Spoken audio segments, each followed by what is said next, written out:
प्रश्न रहता है कि एक्चुअली गर्भ संस्कार में करवाते क्या है। गर्भ संस्कार एक बहुत बड़ी टर्म है जिसके अंदर काफ़ी कुछ इंक्लूड होता है और मैं ऐसा मानती हूँ कि उसके मूल बहुत ही गहरे हैं।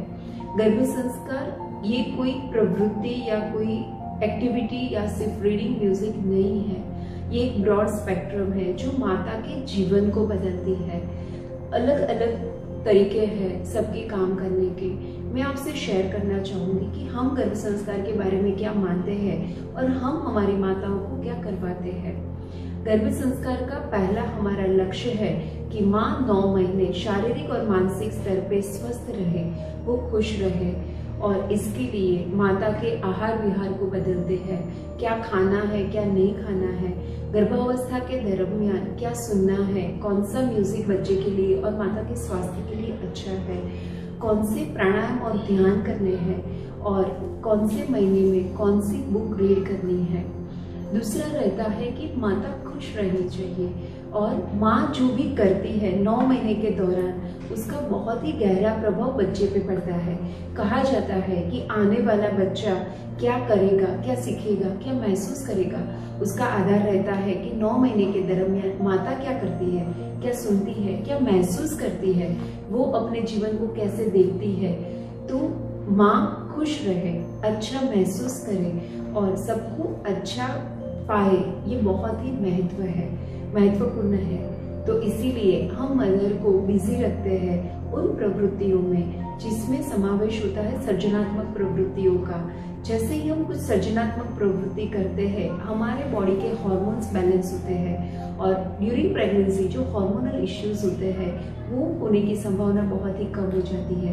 दूसरा एक फायदा होता है, माँ बहुत ही अच्छी प्रवृत्तियों में बिजी रहती है, जैसे म्यूजिक सुनना, म्यूजिकल इंस्ट्रूमेंट बजाना सीखना, इंस्ट्रूमेंट बजाना, बच्चे के लिए लोरिया गाना और संस्कृत सुनना। ऐसे बहुत अलग अलग तरह की प्रवृत्तियां हैं जिसके अंदर माँ का 9 महीने बहुत ही अच्छे से गुजरता है। और टिपिकली जो हम सुनते हैं कि pregnancy is a boring period, उसमें दुख अलग अलग पेन्स होते हैं, माँ को बोरिंग लगता है, टाइम नहीं जाता। हमने पाया है इतने सालों में कि हमारे वहाँ जो लड़कियाँ आती है, माताएं आती है, वो शेयर करती है कि this 9 months are golden period of our life. ये 9 महीने कहाँ गुजर गए वो पता ही नहीं चला। और कई लड़कियां तो बोलती है 9 महीना खत्म होने पर भी कि मैडम 15 दिन ये बच्चा अंदर रह जाए, मुझे अभी ये भी करना है। सो आई कैन से कि गर्भ संस्कार एक ऐसी एक्टिविटी, एक ऐसी प्रवृत्ति है जिसमें सही में माता अपने 9 महीने एंजॉय करती है और ये सब एंथुजियाज्म, हैप्पीनेस, ये सब बच्चे को वो गिफ्ट कर रही है। तो गर्भ संस्कार पे सिर्फ माता के फूड, रीडिंग, म्यूजिक, प्राणायाम पे काम नहीं होता।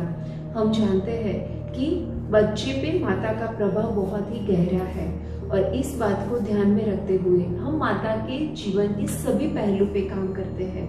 फॉर एग्जाम्पल हम लोग हस्बैंड वाइफ के सेमिनार्स रखते हैं जिसपे माता पिता के संबंध पे काम होता है, क्योंकि हम जानते हैं कि बच्चे का साइकोलॉजी का बेस वो माता पिता के रिलेशन है। तो माता पिता के रिलेशन पर भी काम होता है, वुम पेरेंटिंग पे काम होता है कि पिता का क्या रोल है during pregnancy, what is the role of the father, और माता के जो विचार है तो उसको पॉजिटिव कैसे बनाया जाए और उसके पारिवारिक जीवन को स्वस्थ बनाने के लिए सासू सभा के फॉर्म में हम सासू बहू के रिलेशन पे भी काम करते हैं। दूसरा, मदर्स को इतनी सारी एक्टिविटीज प्रोवाइड करते हैं एक्टिविटीज क्लास के जरिए, ताकि माँ अलग अलग प्रकार के चैलेंजिंग मैथ्स, गेम्स, पजल्स सीख सके, क्रिएटिविटी सीख सके, स्टोरियाँ बना सके, लोरी सीखती है, गाने सीखती है, डांस करती है। So all this activities are affecting directly and indirectly to the mother and the baby. और एक मर्मा हीलिंग चिकित्सा करके हम मदर की हीलिंग भी करते हैं। तो और हाँ, एक बहुत अच्छी लाइब्रेरी प्रोवाइड करते हैं ताकि मदर को हर एक मंथ के अनुसार उसके लिए जो श्रेष्ठ पुस्तक है वो उसे सही समय पे मिले और वो उसको पढ़ सके।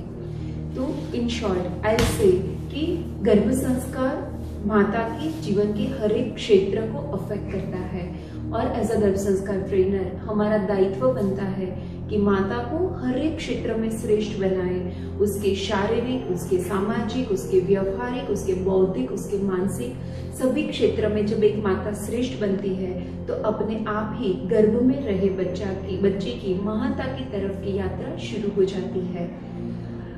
यही गर्भ संस्कार है।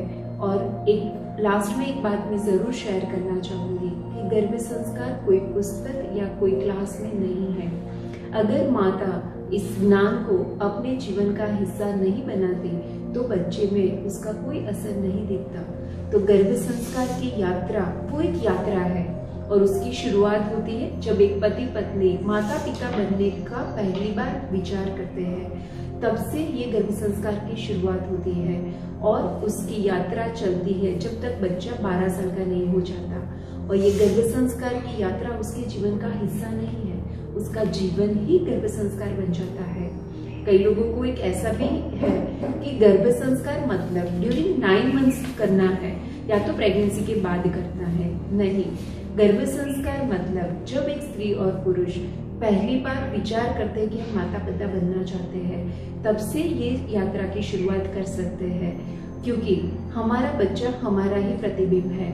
अगर हम प्रेगनेंसी से पहले खुद पे काम करते हैं तो हम खुद को बदल सकते हैं, खुद को उन्नत बना सकते हैं, ताकि हमारा जो बीज है वो उन्नत बने, क्योंकि जैसा बीज है वैसा ही वृक्ष होना चाहिए।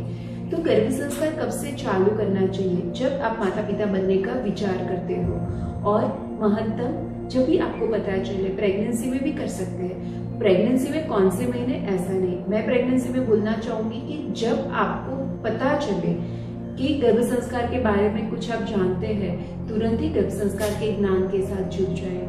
गर्भ संस्कार का ज्ञान साइंटिफिक भी है और आध्यात्मिक भी है। हम सब जानते हैं कि गर्भोपनिषद करके पूरा उपनिषद है, जिसमें श्रेष्ठ बालक के लिए एक स्त्री को क्या करना चाहिए वो सब डिटेल में दिया गया है। और अभी साइंस ने भी प्रूव किया है, जिसको वूम पेरेंटिंग बोलते हैं, एंटीनेटल साइकोलॉजी बोलते हैं, कि पूरा मदर का जो इमोशंस है, पूरे थॉट्स है, वो बच्चे पे इफेक्ट करता है। So garbh sanskar is spiritual also and scientific also, and I say कि each and every mother should follow the garbh sanskar to have the best child. And ये बच्चा सिर्फ हमारा नहीं है, ये बच्चा कल जाके एक समाज का नागरिक बनने वाला है। तो एक श्रेष्ठ बच्चे को जन्म देना सिर्फ एक मदर का दायित्व नहीं है, वो जब एक अच्छे बच्चे को, श्रेष्ठ बालक को जन्म देती है तो वो एक समाज को एक अच्छा नागरिक प्रदान कर रही है।